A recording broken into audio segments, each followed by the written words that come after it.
बिस्मिल्लाहिर्रहमानिर्रहीम। मैं यहया जान, असिस्टेंट प्रोफेसर ऑफ फिज़िक्स।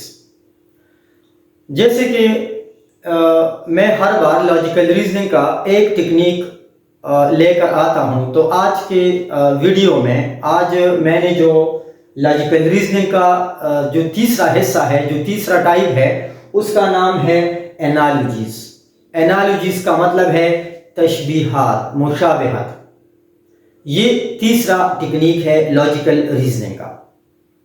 मैंने हर टेक्निक पर एक एक लेक्चर बनाया है, यूट्यूब पर अवेलेबल है, तो आप जाइए और इस चैनल को सब्सक्राइब कीजिए और उसमें जितने लेक्चर मैंने लिए है, मैंने डिलीवर की है, वो आप देख ले। इससे पूरा का पूरा जो है सीरीज जब आप देखोगे तो आपको पूरी तैयारी जो है वो हो जाएगी। आज की टेक्निक में एनालॉजीज है। एनालॉजीज में मैंने ऐसे क्वेश्चन को चुना है, ऐसे क्वेश्चन मैंने सिलेक्ट किया है जो कि पिछले पास पेपर्स में आए हुए हैं। क्वेश्चन नंबर 1 है day is to night. Day is to night, दिन और रात, ये अपोजिट एक रिलेशन है। एनालॉजीज में या अपोजिट या सेम रिलेशन आप देखोगे। तो डे का अपोजिट नाइट है। अब कूल का अपोजिट क्या है? आइस तो नहीं है, वेट भी नहीं है। वेट का मतलब है गीला, वार्म गर्म, और स्नो ये भी नहीं है। तो इसमें कौन सा ऑप्शन है? वार्म। फिर क्वेश्चन नंबर 2 है कि ग्लव्स बाल। ग्लव्स मींस दस्ताने। आप बाल को दस्तानों में पकड़ते हैं। तो उसके बाद edge, hook fish, winter weather, game sport, stadium seats. इसमें correct option hook and fish है क्योंकि आप मछली को हुक में पकड़ते हैं। तो इसमें विंटर वेदर ये भी नहीं आ रहा। ये एनालॉजी एनालॉग नहीं है, एनालोगस नहीं है। ये भी एनालोगस नहीं है, ये भी एनालोगस नहीं है।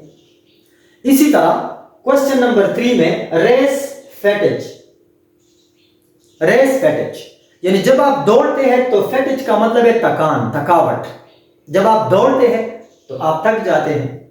अब इसी तरह एक एनालोगस स्टेटमेंट आप देख लो, फ्रेंच एथलीट, फ्रांसीसी एथलीट, ये भी नहीं है। फास्ट हंगर, फास्ट का मतलब है रोजा रखना, हंगर का मतलब है भूख। तो जब आप रोजा रखोगे आपको भूख लग जाएगी। आर्ट्स ब्लड या वॉक रन, ये भी नहीं आ रहा है। इसमें जो करेक्ट ऑप्शन है फास्ट एंड हंटर, यानी जब आप रोजा रखते हैं तब आपको भूख लगेगी, जिस तरह आप दौड़ते हैं तो आपको थकावट लगेगी। तो ये ऐसे मैचिंग वर्ड है। एनालोगस या एनालॉग ये अल्फाज है जो हम इस तरह के कई क्वेश्चन आगे भी लेकर आ रहे हैं। इसमें question number 4, yard is to inch. Yard क्या है? लेंथ का यूनिट है। इंच भी लेंथ का यूनिट है, लेकिन यार्ड बड़ा है और इंच छोटा है। तो लेफ्ट साइड पर बड़ा यूनिट है और राइट साइड पर छोटा यूनिट है। तो अब देखो, a squat is to, quart volume का यूनिट है, क्वाट वॉल्यूम का है। तो गैलन भी तो वॉल्यूम का है। ऑन्स भी है, मिल्क भी है, लिक्विड भी है। लेकिन आप उससे छोटे यूनिट देखोगे, जिस तरह यार्ड उससे छोटा यूनिट, फुट उससे छोटा यूनिट इंच। तो इस तरह क्वाड उससे छोटा गैलन, उससे छोटा ऑन्स। तो मतलब क्वाड ऑन्स। क्वाड क्या है? एक क्वाड में तकरीबन 14 गैलन होते हैं या 32 ऑन्स होते हैं। तो क्वाड और ऑन्स ये वॉल्यूम का यूनिट है। फिर उसके बाद क्वेश्चन नंबर 5 में डायमंड, सफायर, रूबी। ये डायमंड तो हीरा है।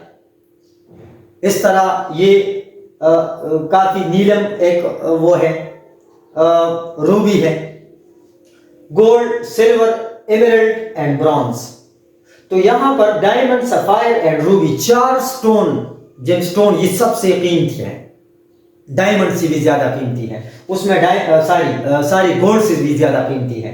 तो डायमंड, सफायर, रूबी, ये 4 गिवन है। Gold, silver, emerald, bronze. इन सब में से सबसे कीमती स्टोन कौन सा है? वो है एमराल्ड। एमराल्ड।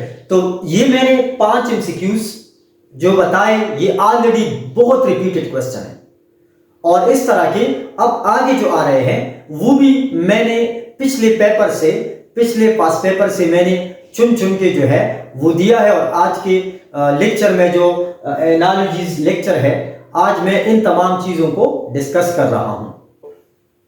अभी जो सीरीज चल रहा है ये एनालॉजीज क्वेश्चन है। एनालॉजीज का मतलब है तशबीहात।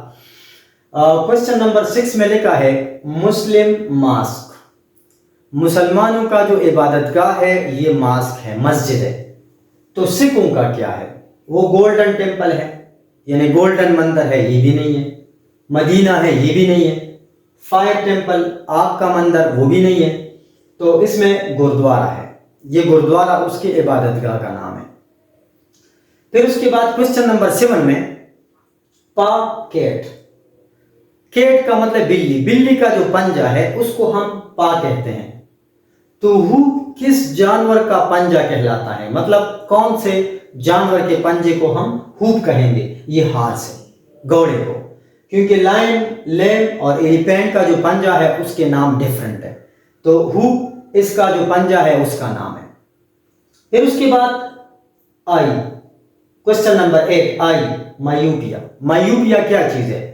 जब किसी बंदे का दूर का आईसाइट खराब हो, नजर खराब हो, इसको मायूपिया कहते हैं। तो मायूपिया ये आंखों की बीमारी का नाम है। तो फिर इस तरह टीथ, दांतों की बीमारी का क्या नाम है? वो है पायरिया। पायरिया ये दांतों की बीमारी का नाम है। अब कैटरेक्ट और ट्रैकोमा ये आइज की डिजीज का नाम है। इस तरह एक्जिमा ये स्किन डिजीज का नाम है।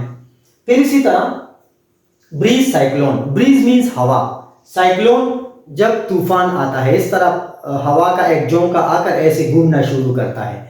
तो ये झोंका किस चीज से बना है? ये ब्रीज से बना है, हवाएं आ गई और ये साइक्लोन बना।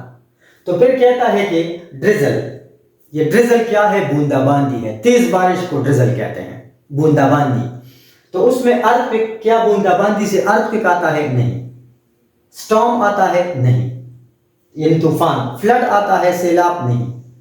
मतलब आ सकता है, लेकिन जो रिलेशन, जो एनालॉजीज है ब्रीज और साइक्लोन, साइक्लोन ब्रीज से बना होता है। तो बिल्कुल इसी तरह ड्रिजल बूंदाबांदी है। इस तरह बूंदाबांदी ज्यादा हो जाता है तो उससे डाउनपोर बनता है, तेज बारिश होता है, तेज बारिश हो जाता है। तो अब देखो डाउनपोर ये तेज या हेवी रेन का नाम है, और ये ड्रिजल बूंदाबांदी है। तो ड्रिजल और डाउनपोर में जो रिलेशन है वो ब्रीज और साइक्लोन में भी है। इसी तरह इंसेक्ट डिजीज काज कर रहा है। इंसेक्ट की वजह से, जरासीम की वजह से बीमारी पैदा होती है। तो फिर वार यानी जंग से क्या पैदा होता है? तो आर्मी, ये रिलेशन भी ठीक नहीं है। लॉस, ये भी ठीक नहीं है। डिफीट, ये भी ठीक नहीं है। केओस, अफरा तफरी, जब जंग स्टार्ट हो जाता है तो उसकी वजह से अफरा तफरी फैल जाती है। सो ये टॉपिक जो है ये एनालॉजी है। एनालॉजी का मतलब है कि जो दो अल्फाज में जो रिलेशन है, तो ऑप्शन में जो कुछ गिवन है उसमें वही रिलेशन आपने देखना होता है। ये मेरा एक सीरीज है यूट्यूब पर, lecture 1, lecture 2, lecture 3, army medical college GDP, हर चीज पे अलग अलग लेक्चर मौजूद है। अगर आपने 100% तैयारी करनी है तो आपने मेरा यूट्यूब चैनल जो है वो देखना है। उस पर सारे के सारे लेक्चर मैंने एक खास सीक्वेंस से सब कुछ जो है उस पे लेक्चर बनाए हैं। तो ये आप लोग देख लें और इससे आपको बहुत ज़्यादा फायदा होगा। Thank you very much.